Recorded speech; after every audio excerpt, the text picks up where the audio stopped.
கடின உழைப்புங்கிறது எப்படிப்பட்டது தெரியுங்களா?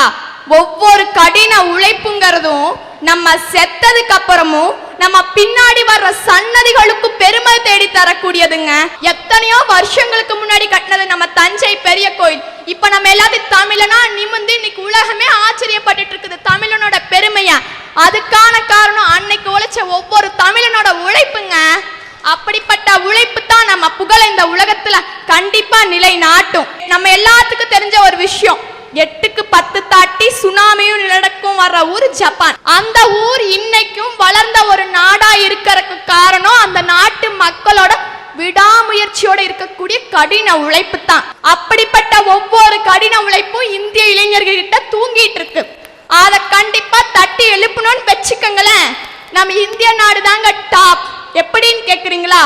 உலகத்திலேயே 48% இளைஞர்களை கொண்ட ஒரே நாடு நம் இந்திய நாடு தாங்க.